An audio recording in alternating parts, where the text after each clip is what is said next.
and mayors. So in conclusion of this paper, I argue that community protests represent the desire for communities to be treated with respect and dignity, but they also present the potential for diverse and contrasting future trajectories, especially given the violent nature. So just a quick background information about this research study. It originally, the conceptualization phase, started in the aftermath of xenophobic attacks that swept the country in 2008. During this period, and also prior to this period, the period between 2002 and 2008, public wage strikes and community protests were also becoming more and more violent. And during that period, we came together as researchers and practitioners to try and understand the nature of these repertoires and meanings of collective violence and the underlying social dynamics of social exclusion, local power politics, and new class formations with respect to access to material resources within municipalities and other state departments. While developing this research project, we met as a group and started reading as a way of trying to get a clear conceptualization of all these dynamics. So basically we read all kinds of writings, but the work of Charles Tilly in his book, The Politics of Collective Violence, became such an important resource, especially in highlighting different forms of collective violence, namely broken negotiations, scattered attacks, violent ritualism, coordinated distractions, opportunisms, and public brawls, and so on and so forth.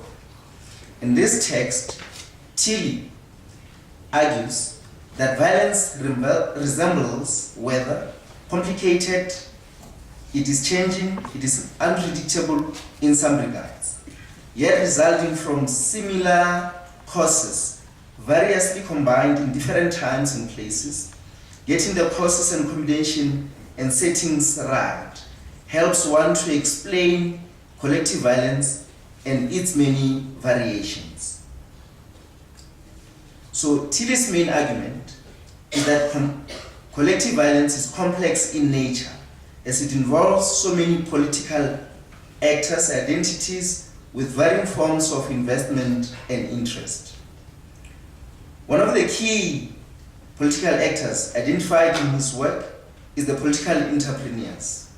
And I guess this became an important concept for this research project. To say some of the community protests were clearly politically motivated to serve the interest of the powerful political elite. But this is not to say community members did not have the agency. They were easily fooled by political entrepreneurs. So they had some benefits out of this protest. That some community members in places that we have gone were fully aware of the political interest of the political entrepreneurs. So obviously this demonstrates that community protests have mutual benefit, I guess, for political entrepreneurs and community members, that both parties benefit. And I guess this term of political entrepreneurs, it shows the practices of political patronage system, which has been identified in many other studies that have been conducted in this area of work. So obviously our research shows that there are various forms of patronage politics in community protest, but also what emerged is that this system of political patronage system, it is fragile, it is fluid, it is cyclical, depending on the political forces at that time. This means the winners of today can become the losers of tomorrow. The protest leaders of today can become councillors and mayors of tomorrow. The councillors and the mayors of today can become the protest leaders of tomorrow. And all these political relations are unstable and unpredictable. This was one of the key findings in our work, that some forms of collective violence tended to be very cyclical, like in nature, in creating divisions amongst interested parties, therefore creating contrasting future trajectories, especially given the violent nature of some of these protests. So obviously, I guess the benefit with this research was around the approach that we used in collecting all this information. That a lot of time was spent in communities to gain more insight about all these social dynamics of nepotism, corruption, alliances amongst key role players, and the disruptions, which in some cases led to physical fights, building of houses of rivalries, hiring of hitmen to eliminate individuals considered to be obstacles in accessing political power. A combination of key informant and snowballing selection was used to identify key informants. Although it is important to mention at this point that some of the potential interviewees were highly suspicious of us coming to the communities to do all these interviews. And I think recently, there is a report that has been released by the Right to Know campaign and the United Front National Working Committee, which talks about claims that there are agencies that have been harassing and abusing community activists and protest leaders.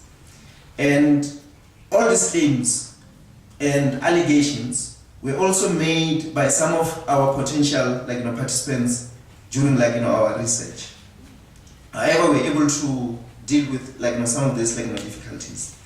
But the benefit of staying over a long period of time in some of these communities did assist for potential interviewees to gain some confidence in us.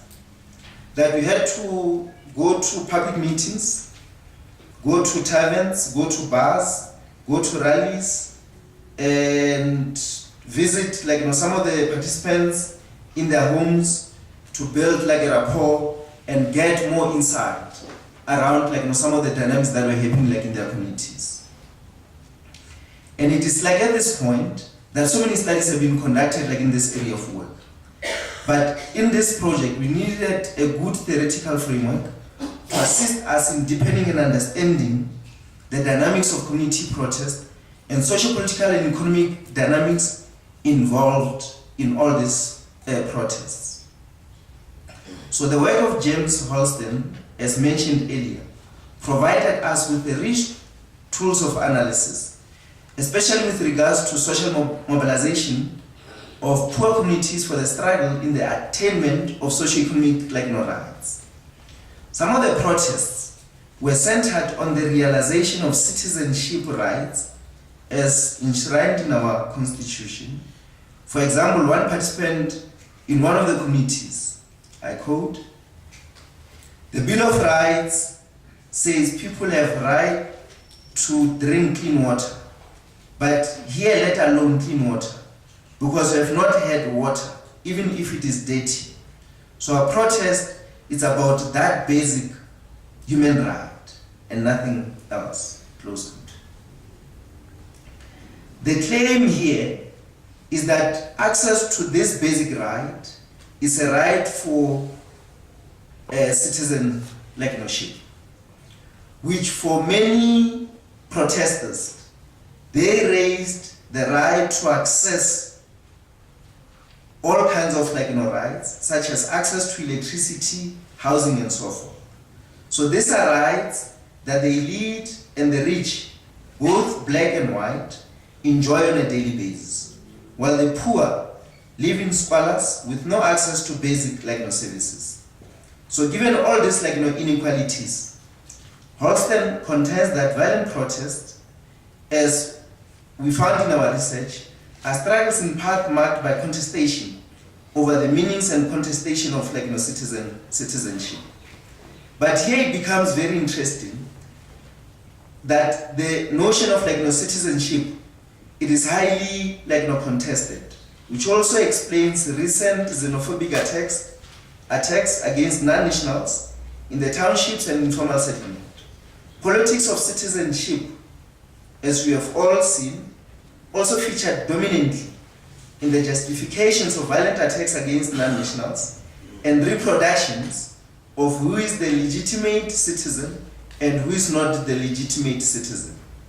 Markers of nationality become the basis of delegitimation, whereby African foreign nationals are excluded as citizens and also excluded from other citizenship rights.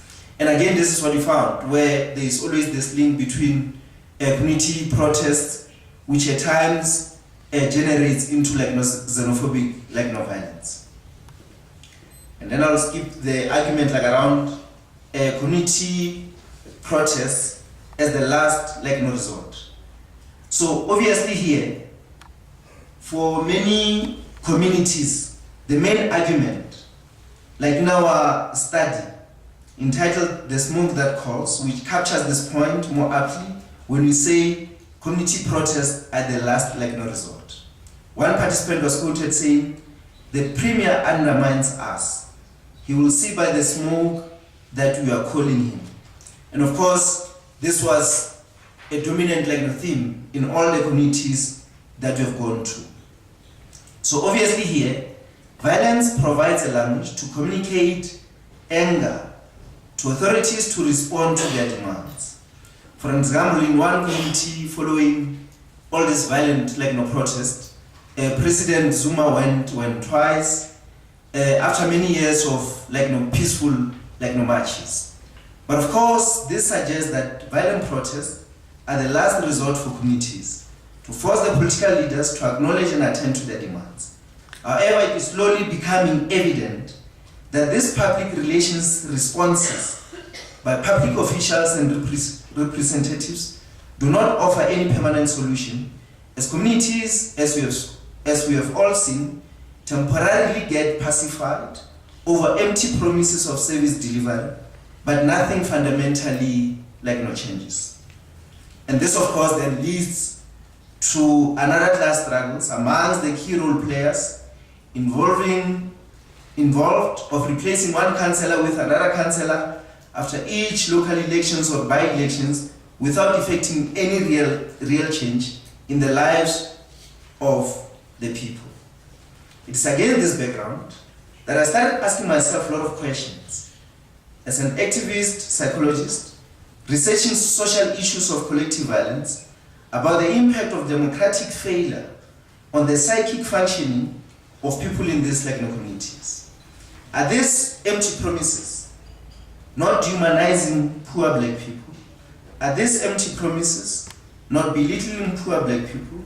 Are these empty promises not a sign that the political elite treat poor black people with disrespect and indignity? This is why I begin my thesis about the dehumanization of a black person in a new democratic dispensation. It is still poor black people who protest weekly over lack of basic human services. It is still poor black men who go on strikes for better working conditions and salaries in the mines and get killed by the police. It is still poor young men who get arrested and tortured by the police on a daily basis. It is still poor black people who live in communities with no sanitation and organize poor protests like we have seen in the Western Cape. It is still poor black people who live in communities with no access to water. My main argument is that the violent dehumanization of a black person, as we all know, started many centuries ago, and his or her suffering still continues 21 years after democracy. Theoretically here, I argue that the state violence is symbolic and physical at times in relegating poor black people into the zone of non-being. For me, Protests are cries for an anguish. Protests are a cry of pain. Protests are a cry of suffering. Furthermore, protests are cries for helplessness, powerlessness, and a sense of marginalization that poor black people feel on a daily basis. So poor black people are living in a state of dehumanization, but we expect them to be humans when they protest. We get shocked when they burn a library or destroy other public amenities. But we are quick to forget how the political and economic system continues to dehumanize them on a daily basis.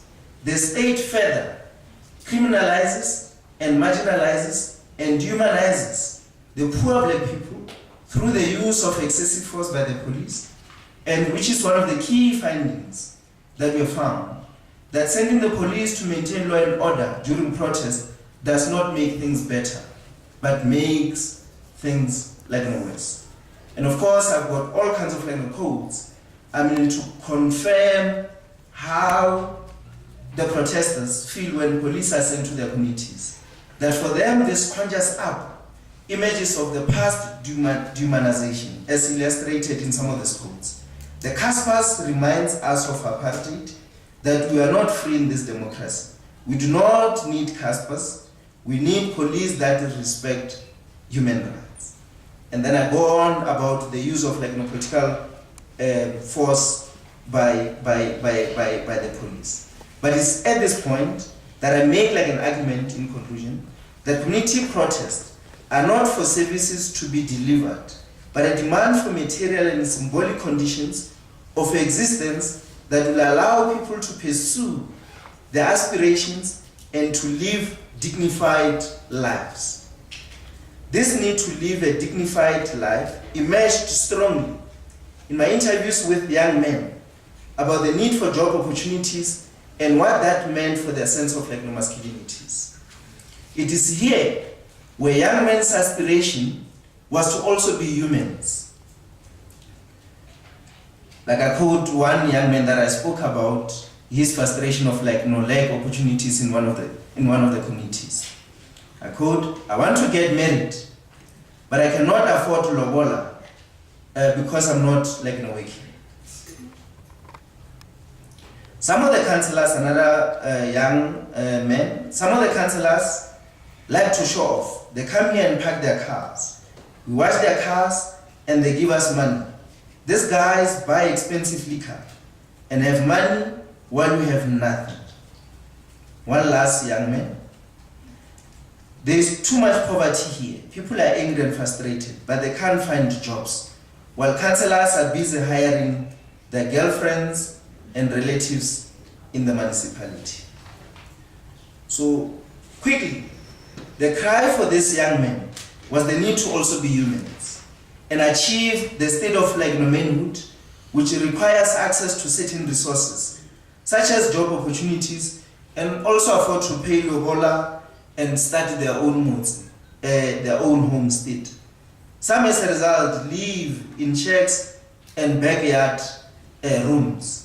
There was a sense of infantilization, that the political system had infantilized them and has resulted in this sense of anger and powerlessness, and I said, dehumanization for their failure to achieve all the ideals of hegemonic masculinity. And I go on in explaining how this sense of dehumanization, it is linked with the broader political system of public consumption by public political officials, or wabenzi as we normally call them.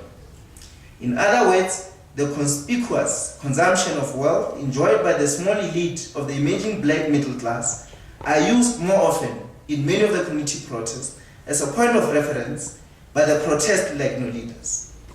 But it also emerged in our research that these are the same ideals that the protest leaders also aspire to achieve. Quick example, in one community in 2009, there was a protest leader in the forefront talking about rights to access services And in 2011, he becomes the secretary of NAFCOC, and all of a sudden, he's running businesses. So he's no longer interested in leading community members. And for us, this is a worrying factor, that the struggle for the protest leader is not to bring any fundamental change to the lives of poor black people, but is to also consume and consume and consume and consume. So obviously this phenomenon, it reveals the darker side of the insurgent citizenship. So the other point quickly is that our research reveals a contrary view that these protests are centered on the preservation of political personal interest rather than of broader community interest and inclusive citizenship. And the darker side of the insurgent citizenship emerged through patriarchal prejudices against females, as highlighted in some of these abstracts quickly, where you expect the protest leaders to be the defenders of other people's rights. But they go on and on about we cannot be led by a woman. Women are stubborn, and all female councillors must be removed. Another quote, women are not good leaders. We do not want women as mayors and councillors. So all these sexist views expressed by young men in the study reveal the darker side of the insurgent citizenship. That despite their cries for access, but they also seem to be violating other marginalized groups' rights, including women and foreign nationals, whom their shops always get looted when they are protest. All these forms of violence, sexist remarks against female councillors, mayors, xenophobic attacks, raise contradictions and ambiguities about community protest implications for citizenship and democracy. My last point is that these contradictions and ambiguities that we need to grapple with in understanding the powerlessness and the meaningless and the marginalization and the dehumanization associated with community protests.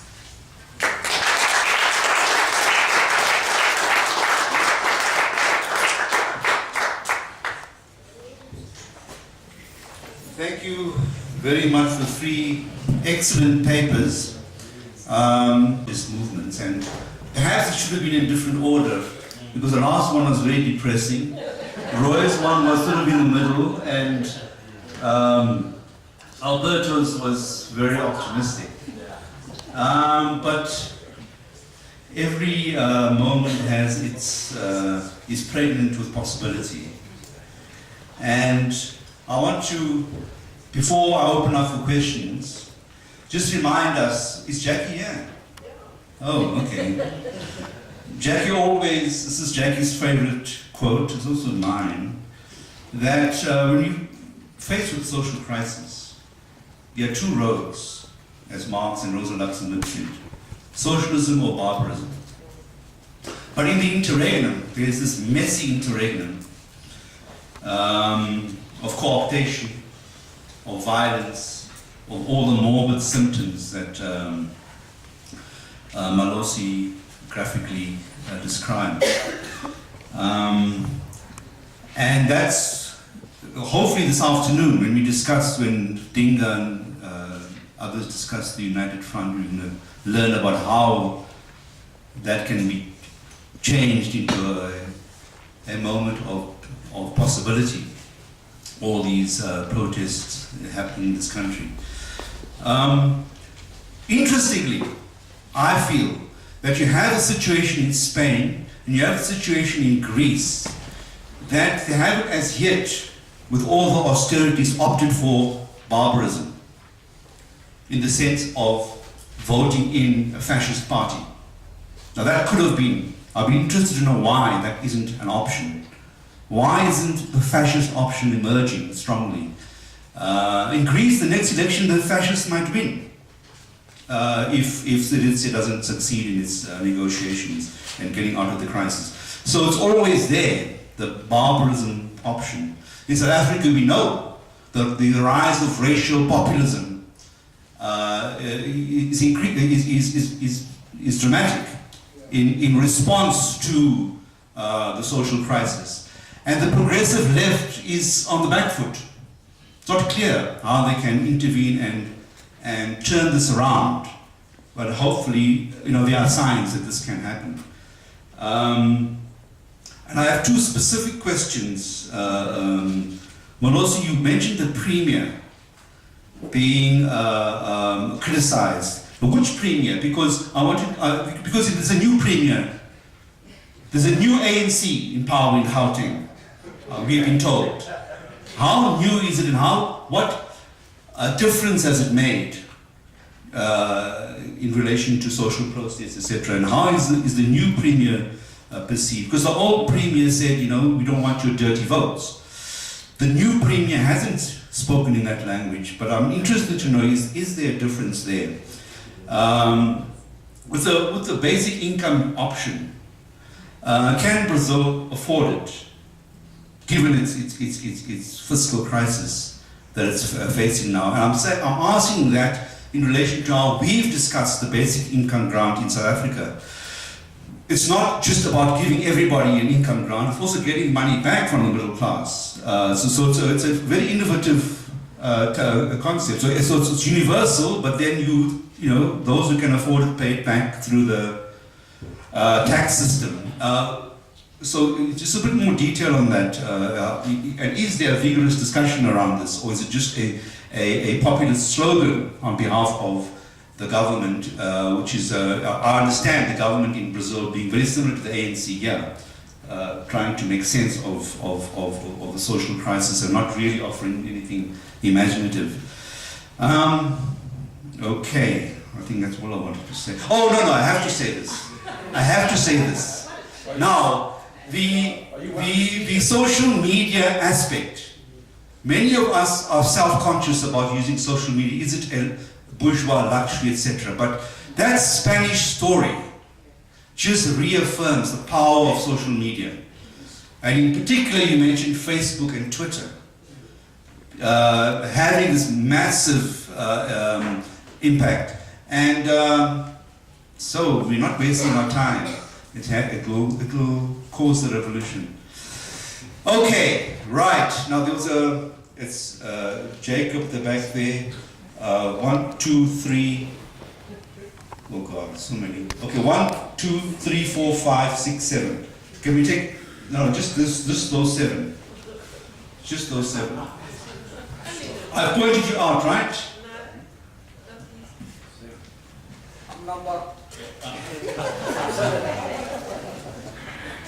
Should I go ahead? Please go ahead, yeah. Thanks, Dan. Thanks, Roy Alberto and Melissa, for absolutely fascinating papers. So Roy, starting with you, I was quite fascinated by your bringing your reintroduction of the question of the political into debates about the precariat in Brazil and in Portugal. And the question I have for you is, have we seen, what has been the Workers' Party's response in Brazil in particular to these protest movements, and how has that response shaped the Workers' Party? I mean, has the Workers' Party responded in ways that have affected the way it operates now? I lived in Barcelona for 2 years, and what always struck me about Barcelona was that you can never see the poverty. So you'll see this, you'll be told that 25% youth unemployment, but you could never see it in the way that you can see the job